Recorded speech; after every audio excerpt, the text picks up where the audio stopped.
Hi there, this is Joe Bouchard, a former member of Blue Oyster Cult, and you're listening to the Nothing Shocking podcast. Yeah, baby.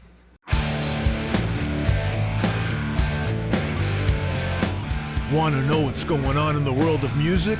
Then tune in to the Nothing Shocking podcast, a non-genre based, all ages friendly rock and roll program.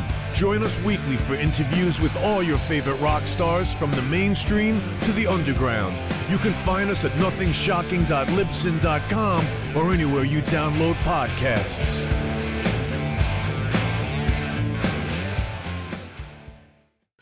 We're putting the band back together. The numbers all go to 11. I'm talking about bands that rock. Led Zeppelin. What about Sabbath? AC/DC. Motorhead. Does that mean it's louder? Is it any louder? Well, it's one louder, isn't it? We're not worthy! We're not worthy! Why don't you just make 10 louder and make 10 be the top number and make that a little louder? These go to 11. I get up off the ground and raise my head. Days like this, think I should be dead. One for Satan, two for me. Let's cheat the devil, it's fun, don't you agree? Welcome to the Nothing Shocking podcast. I'm your co-host, Jeff Untied, and with me in Dog Bowl Studios is Coach Nez. You can find the Nothing Shocking podcast on Libsyn or any podcatchers. Like our Facebook page or follow us on Twitter at NoShockPod. You can also find the Nothing Shocking podcast on Rock Rage Radio every Sunday morning at 7 a.m. Central Time. Our sponsor is Ragged Records, located in downtown Rock Island, Illinois, and downtown Davenport, Iowa. We would like to thank the Hong Kong Sleepover for allowing us to use their music for our intro and bumper ending. Tonight's guest is Joe Bouchard, formerly of the Blue Oyster Cult. Yeah, also acclaimed solo artist. Yep, and the band Blue Coupe. In Blue Coupe, yeah. He's promoting his new solo album, American Rocker. And is going on tour with his brother Albert, a UK tour coming up starting this weekend. Yeah, so exciting stuff, man. Let's get to that interview. All right, good night. Good night.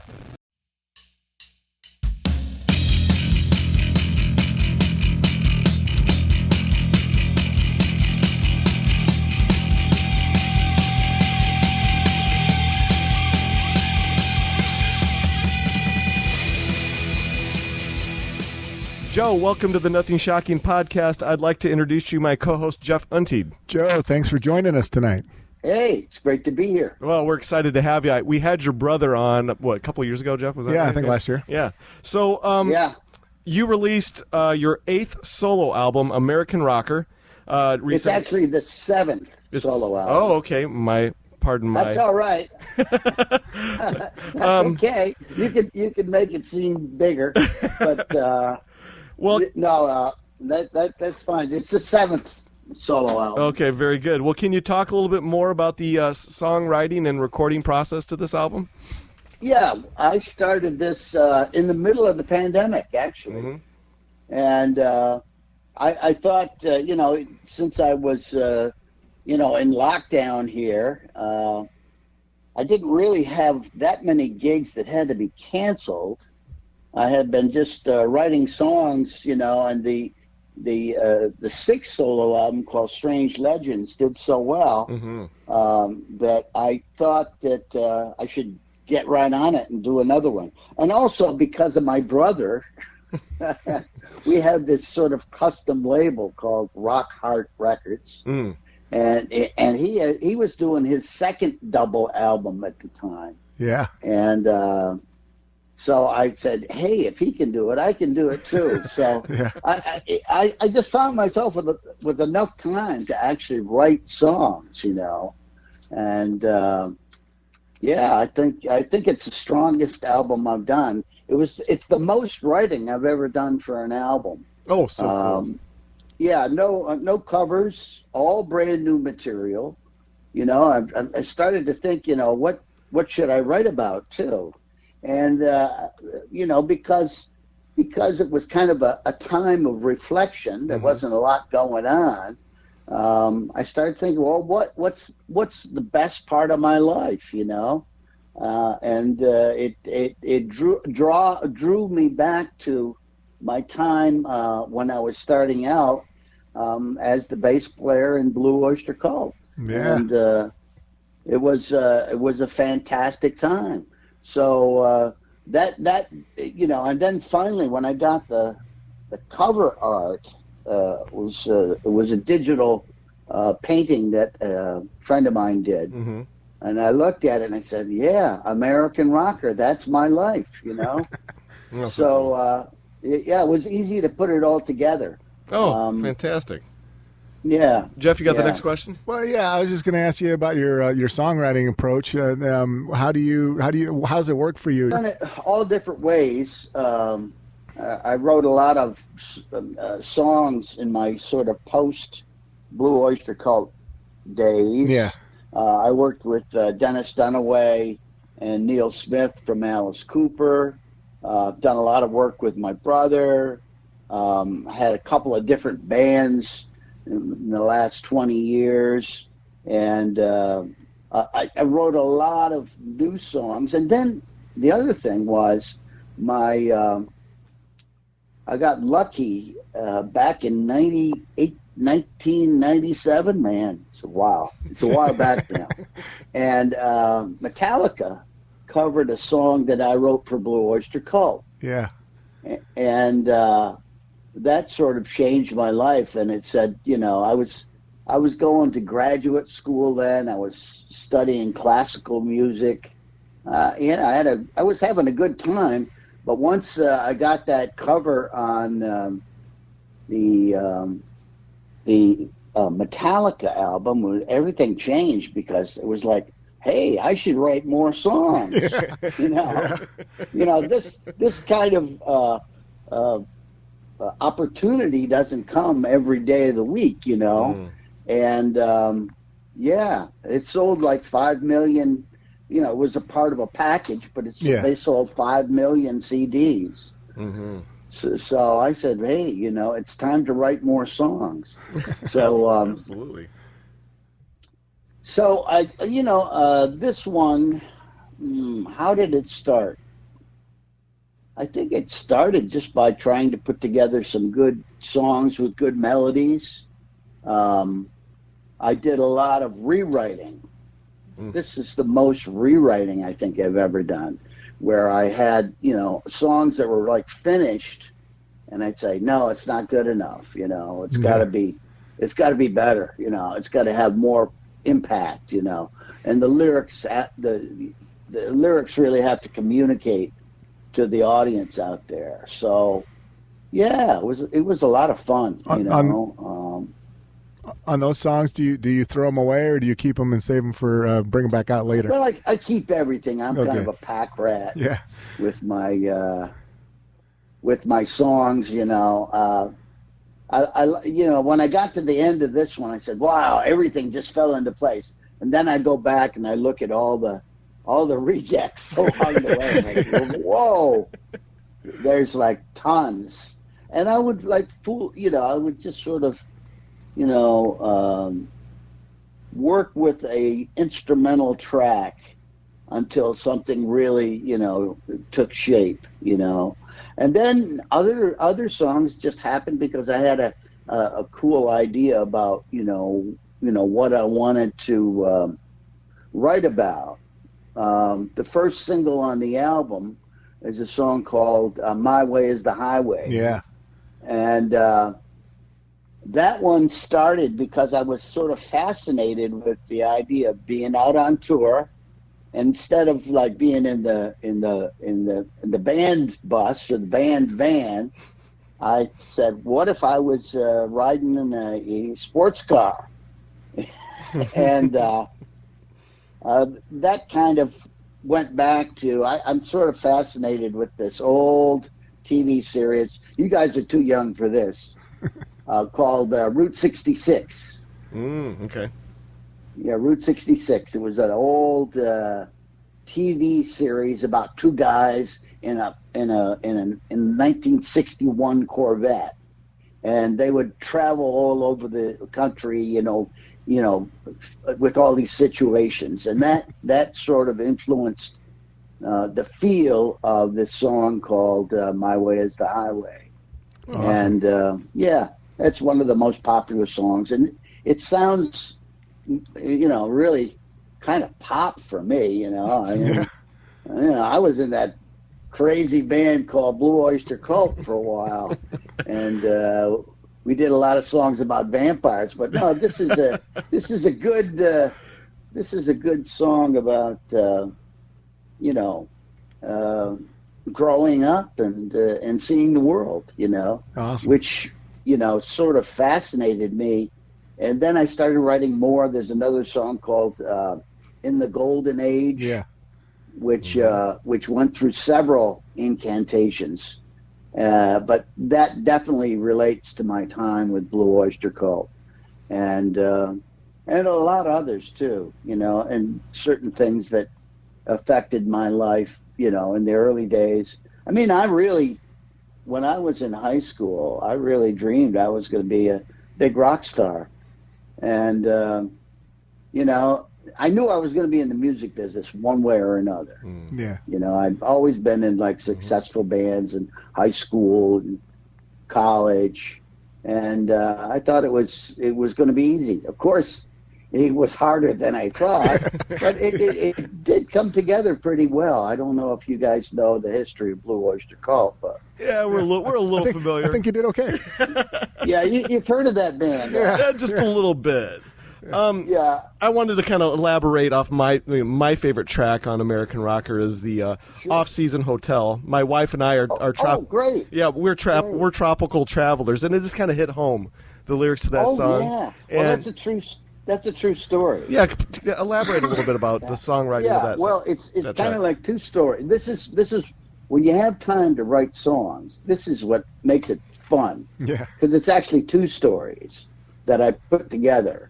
And I bet one of them was back in 1967 and 68. I was a band leader in a summer resort up in upstate New York called up in the Thousand Islands. And I was the band leader at a place called the Thousand Islands Club. We did all kinds of pop music and everything. And it was such a great summer. It was the best summer of my life. And then you'd have that big party on Labor Day weekend.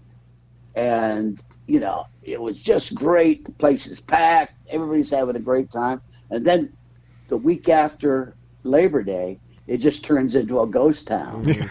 And all of our friends, which were the staff at this resort, they would go down to Florida and start their winter jobs. They'd go down actually to the Doral Country Club, which is the Trump Doral Country Club, and that now it is, but back then it was an independent, place. Sure. And so that was a kind of a nice story, and I've leaned on that for a couple of different songs over the years. But then, about 25 years later, maybe even more than that, maybe 30 years later, I get a call from my brother. My brother is always, coming up with these things, and he got an offer to play at a resort in Florida. So it says, "Oh, cool! This kind of reminds me of my days back when I was in college, and I was the musical director in a resort." So we go down to Florida, and what it is, it's a convention of the ghost hunters. Did you ever see the TV show The Ghost Hunters? Yes. Yeah. And it was wild. I mean, there was I don't know, 1,000 people there, and they're all completely obsessed with finding ghosts in the hotel. And the hotel was the Bellevue Biltmore, Hotel. And we were the entertainers there. They had, from The Exorcist, the actress. Linda Blair, right? Linda Blair. Yeah, right. Yeah. She was there. And also my friend Peter Robbins, he wrote books on UFOs. So he was given a lecture on that's one reason we got the job, And of course, we do the Reaper song and all of that stuff, the ghosty kind of songs that Blue Oyster Cult was known for. So we had a great time. So I'm sitting in the bar, and it's about midnight. We'd already played our set for the night. It went over really well, and we're just sitting there. And in the bar, there's all these TV monitors, and I asked the woman there, "So what are all those TV monitors for?" She says, "They're having a ghost hunt up in the attic of this hotel." I said, "What?" She says, "Yeah, you want to come?" Sure. Well, why not? It's midnight. This is when the ghosts come out. So this old hotel, I'm thinking, this is, there's probably people who died up there, So we went up the attic of this old it was the largest wooden structure in Florida.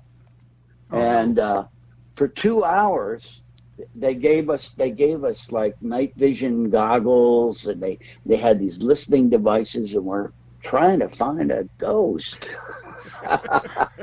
And she said, "Did you hear that?" And we go, "No, I didn't hear anything." Yeah. and there would be like a little creak in the ceiling or something, and it says, "Yeah, I can hear something," So for 2 hours we tried to find ghosts. I guess it wasn't in our. It wasn't going to happen that night. But anyway, the whole idea of going to these old buildings and doing ghost hunts, I used to watch the TV program all the time, because it was just a couple of guys from Rhode Island, right, who worked as plumbers, and they would go and try to find ghosts. So anyway, long story longer. It was a lot of fun putting it together. It had that sort of that vibe of what's going to happen next. Absolutely. In fact, today I've been doing a new video for Off-Season Hotel, and then I started going down the rabbit hole. Like, I got to do a TikTok. Yeah. So I posted my first TikTok, just a sample of the lyric video for Off-Season Hotel, and I got pictures from the original hotel where the ghost hunt happened, and it was a lot of fun. Very cool.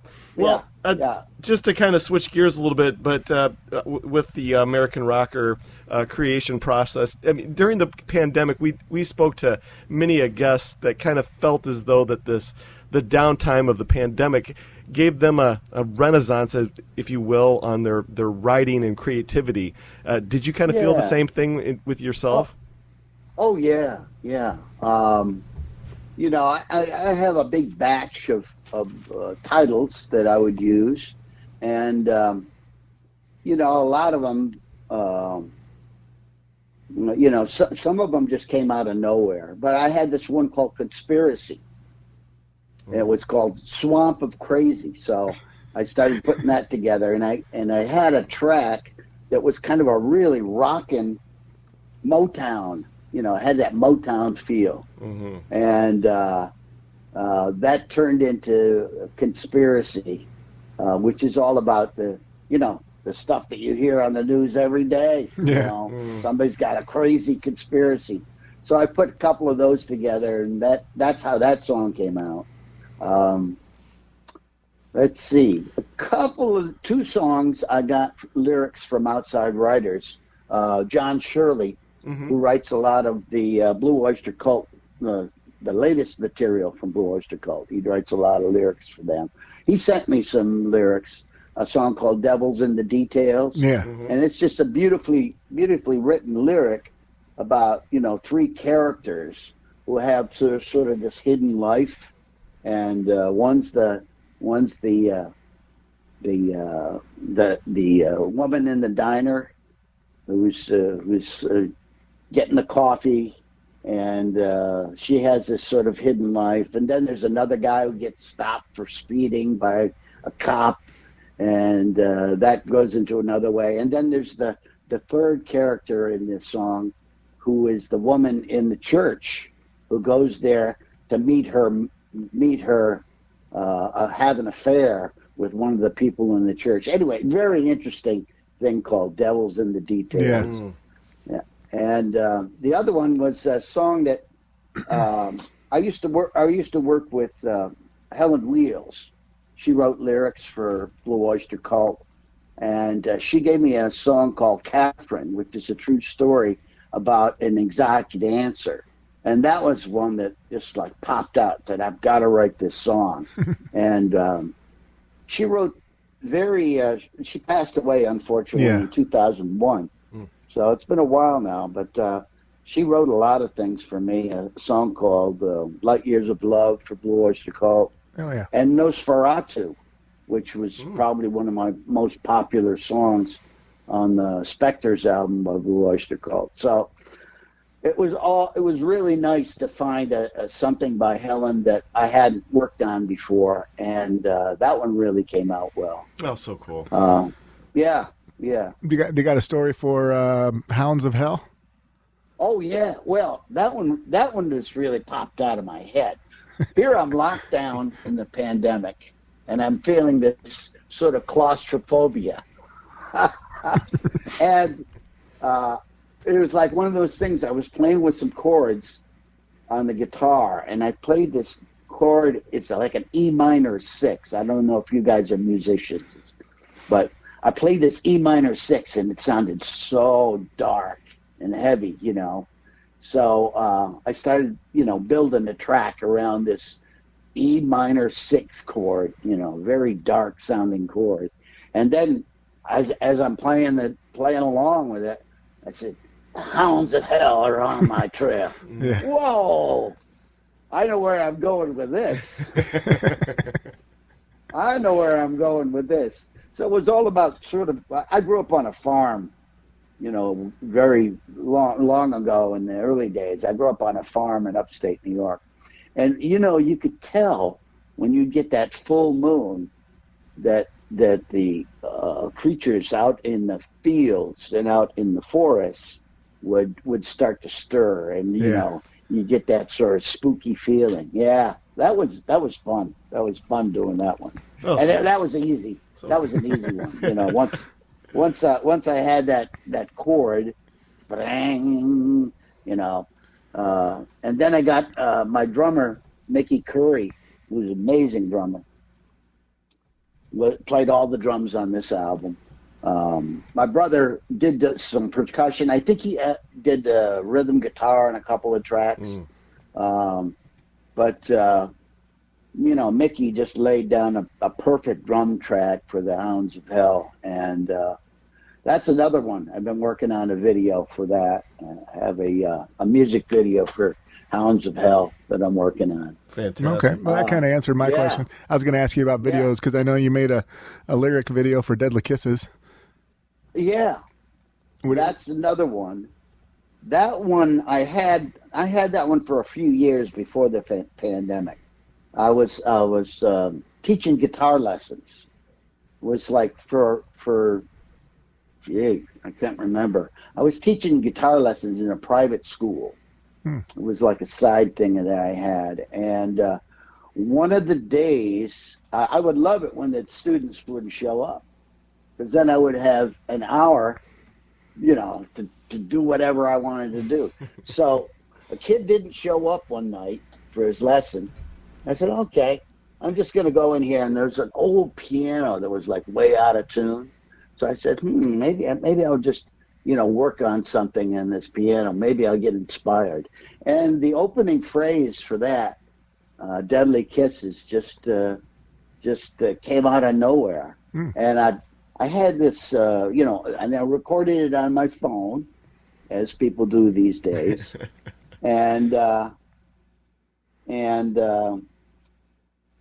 So for a long time I had the opening phrase, but I didn't really have the rest of the thing fleshed out. So I'm working on it. I'm saying, this might be good, especially to have a sort of a down-tempo romantic song. And then Mickey was coming over to, the drummer was going to come over and listen to it. And I said, oh my God, I got to finish this by tomorrow night. So I was panicking, and I said, well, I'll just go into my notes and just throw a lot of, different word salad together. But, it came out really good. It did. It really did. And it's a mysterious song. I love those ones that just sort of come out of the air like that. Yeah. But I was pressured because Mickey was going to be coming over. He's going to listen to this stuff. He doesn't want to listen to a half-finished song, So that's how that came together. Oh, so another pandemic thing, yeah. That finally finished. You've elaborated on that. Your satisfaction to this album. You feel like it's your strongest solo effort yet. But as the recording process was finished and, everything was, I guess, maybe sharpened for you on it, were you satisfied immediately with the end product, or did you have to go back in a few times and tweak it before your satisfaction became real? No, I did do, a lot of rewriting, like lyrics say. Mm-hmm. I would do, like, the second verse would always be the one, like, first verse is good, great. We got a song here. We got a start of a good song. But then you get to the second verse and like, there's a couple of words here that are wrong, or they don't quite flesh out the story. So the nice thing about having all the time during the pandemic, I would go back in and, do 2-3 versions of that second verse, to get things going. Then I'd work on the bridge. If the song had a bridge, I would work on the bridge and, really hone that, in shape. Most of the time I do instrumental bridges, but occasionally, the song doesn't feel right unless it has that sort of, section. Sure. Where it goes to another place. So I and then, I think that it all came together really quick. Sometimes you don't remember, and then sometimes you put something down on tape or in your workstation, as it is these days. You put it in your workstation, and the next day you come back and say, wow, who did that? That was cool. Wait a minute. There was nobody else here. It had to be me. Yeah. Good, Jeff. How do you compare this album, the writing, compared to like your last one, Strange Legends? Strange Legends. Well, Strange Legends was good. I felt like I made a lot of, things that jumped ahead, like the instrumental called Racing with the Desert. I didn't do any instrumentals on this one. I tried there's one, I cut 12 songs and I ended up putting 11 on the album. Okay. That is for American Rocker. Because the 12th song just didn't quite have it. And what it was kind of a strange form. It was like partly instrumental, but then it had a singing part, a singing chorus. But I just couldn't put it together. But if I go back to Strange Legends, there's a lot of songs there that sort of, a song called Walk of Fame I thought was really cool. African Queen, I was watching a movie, The African Queen with Humphrey Bogart and Katharine Hepburn, and I'd never seen it before. And I was thinking, wow, this would be a cool theme for a song. Yeah. And then I had a couple of songs with John Shirley. Those were, the most popular song is a song called She's a Legend. Bottom of the Bottomless, another John Shirley lyric, great lyric. And then I had some songs that were written by a friend of mine. I think I did 1, 2, 3, 4 songs of his. So those weren't, I didn't write those myself, but I would arrange songs by my co-writer, by the writer of the song, John Cook, who I grew up with. He was a neighbor friend of mine, but he wrote hundreds of songs, and that was a big inspiration at Strange Legends, was the songs of John Cook. I've written, I've done arrangements of his songs ever since I started doing solo albums. Unfortunately, he passed away in 2019. Oh, okay. So, I miss him. I miss his input on these albums. But that probably pushed me to say, well, I've got to do it by myself this time, Absolutely. And, so... When we were looking at your promotion for this album, I notice that you're going to be doing some touring over in Europe, I believe, is it not? Yeah, coming up, I think, next week. This Saturday. Yeah. Can you talk flying across the pond? Yeah. Can you talk a little bit about this touring effort that you got going on over in Europe? Well, it's an acoustic tour. It's myself and my brother and my partner Joan, who plays guitar also. 3-piece acoustic thing. We do songs and stories. Nice.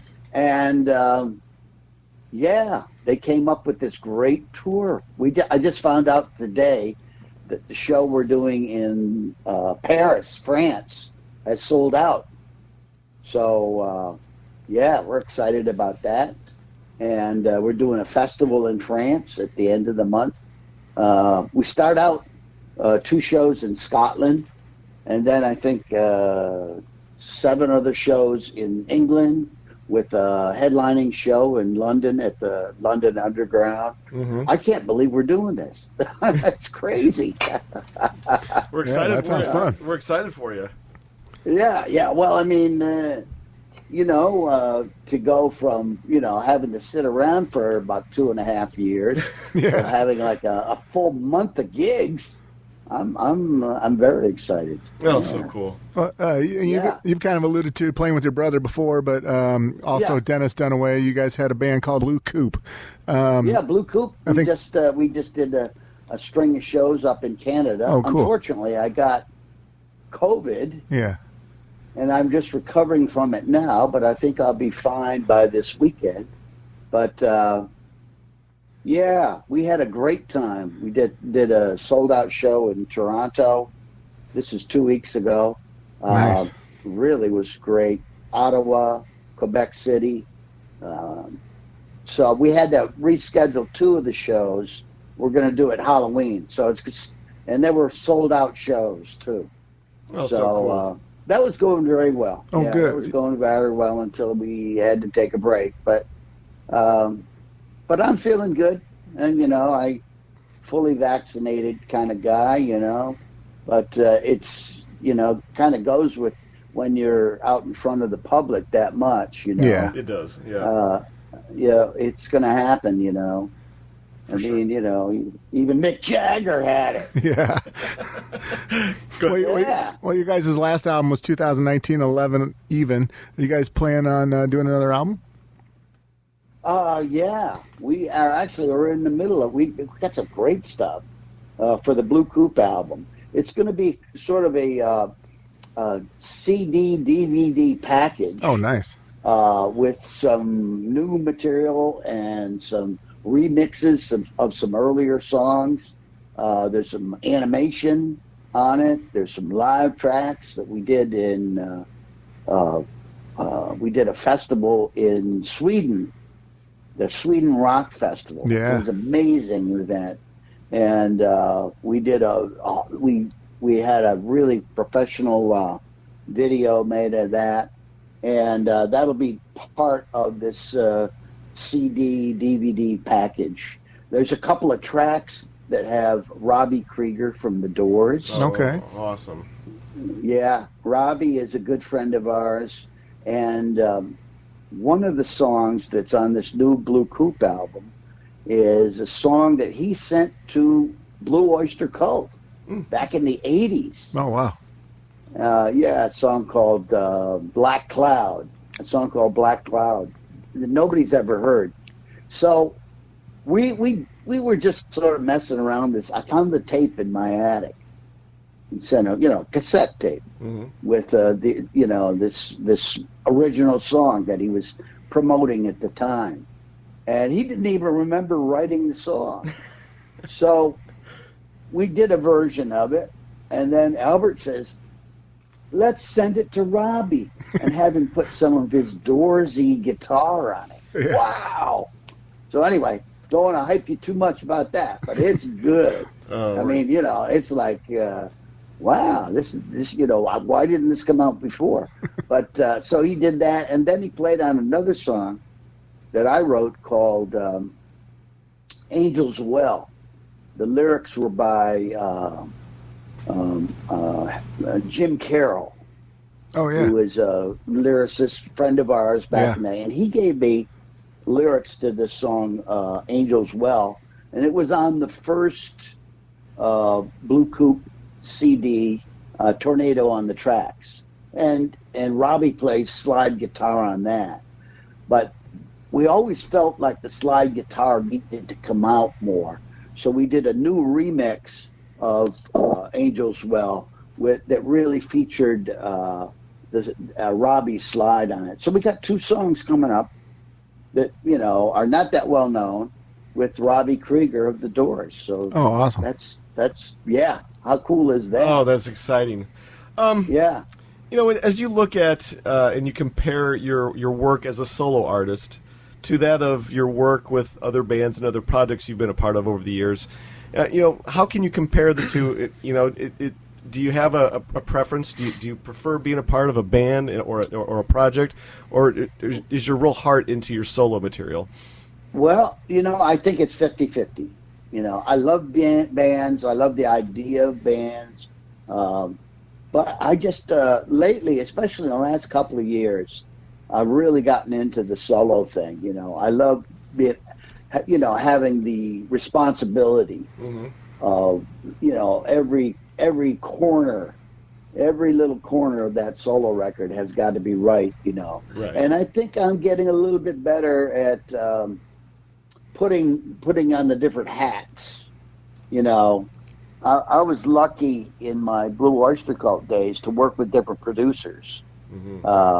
Of course, our first producer was our manager, and then, but later on, we worked with Tom Werman, who did all the Cheap Trick records. So that was great experience. And then after Tom Werman, we worked with Martin Birch, who did the Deep Purple records, and he later did Iron Maiden records.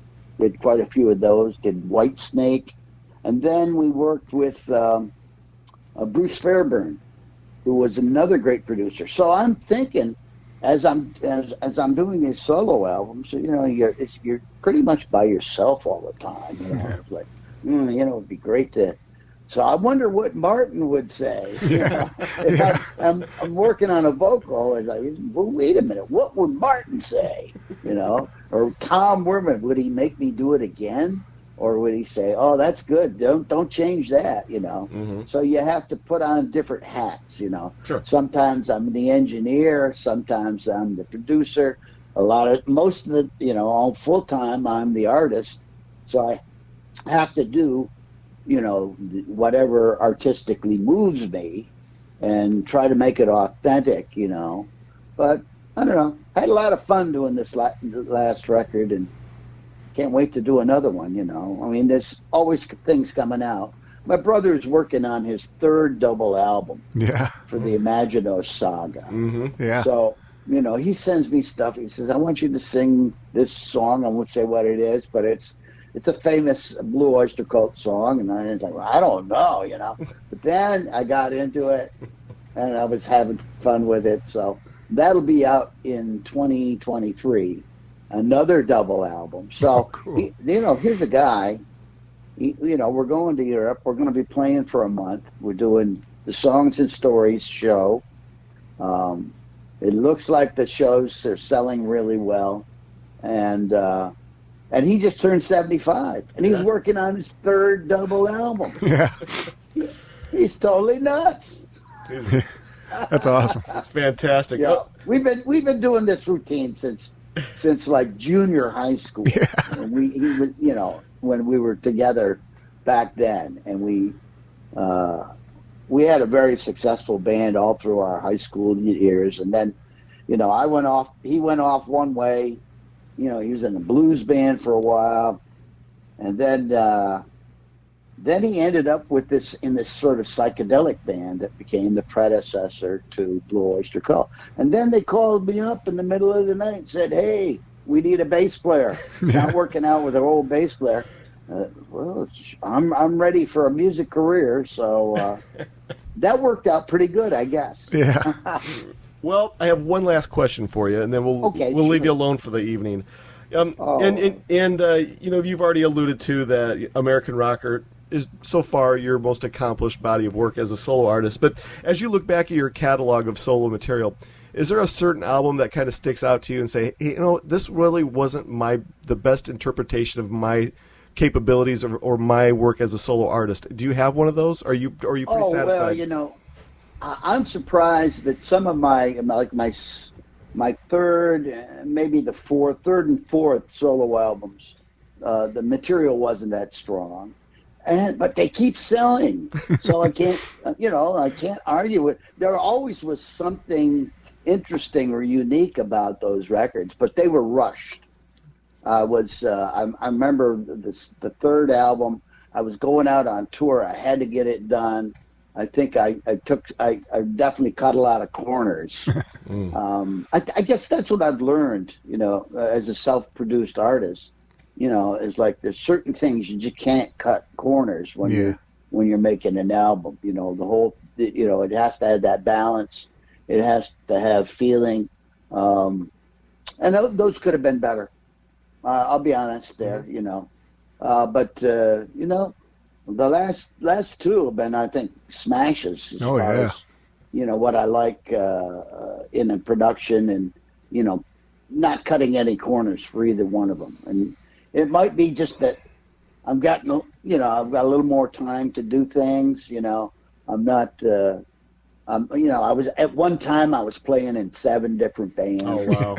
Yeah. And you don't think, well, it didn't really. It was just like a weekend thing or something.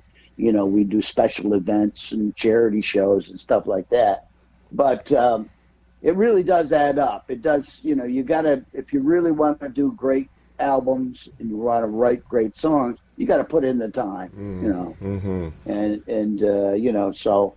I've learned, that's one thing I've learned over the years is staying true to what I think is right for me, Absolutely. So, yeah. Well, I'm glad you like the albums. Well, we love them. We're out of our allotted time for the evening. Is there anything that we left off that you would like to plug or promote for this evening? No, I think you've done a great job as far as, keeping everything, on the new stuff. I mean, I could talk for days around the old days of the 70s and the 80s. Wait, hey, maybe that'll be for... We'll have a follow-up. A part 2. Yeah, what it really was like in the 70s. Yeah, absolutely. But that's for my book. Very good. Well, this is how things are going to work out. We're about a week behind, so I think Jeff is going to try to get this thing out toward the end of next week, just in time for you to get on your European tour. So, all right, I'll be looking for it. Awesome. Fantastic. Thanks, Joe. Great talking to you guys. Thank you. Have a great night. Take care. Right. Bye-bye. Thanks so much. Yeah, bye-bye.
pays their bills instead.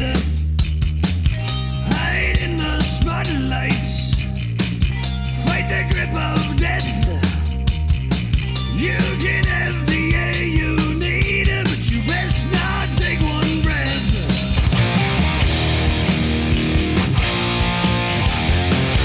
Hey.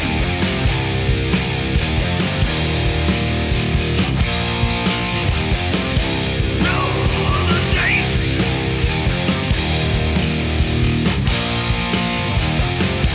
Take your chances.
Everybody knows the game is fixed, there is no prize.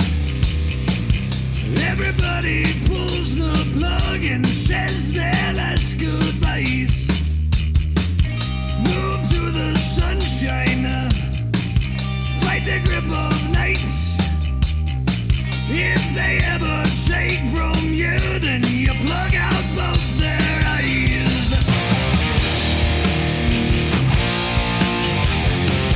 Hey.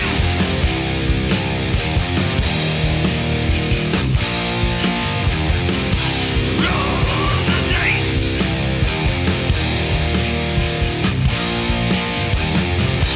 Take your chances.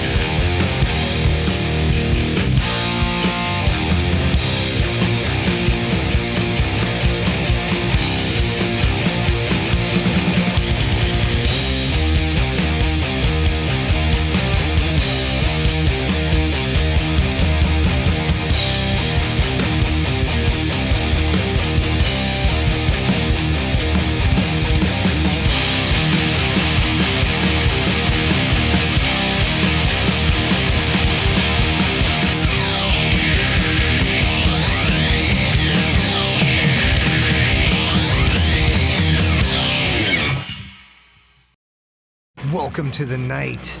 You think you know Night Demon? Then the Night Demon Heavy Metal Podcast is for you. Step into the darkness as we peel back the curtain to give you an unprecedented, all-access look into the mind and the heart of the demon. We're talking band history, song analysis, studio anecdotes, stories from the road. It's everything a diehard Night Demon fan could want and more. This is the only place to learn the inside scoop, the deep dive trivia, the untold tales from the band members themselves and those closest to the Night Demon story. Need more? The sacred Night Demon Crypt will be pried open to reveal demo recordings that have never before seen the light of day, all with in-depth commentary by the band and the people who were there for the writing and recording process. This is a gold mine, a treasure trove of all things Night Demon. Head over to nightdemon.net or wherever you listen to podcasts.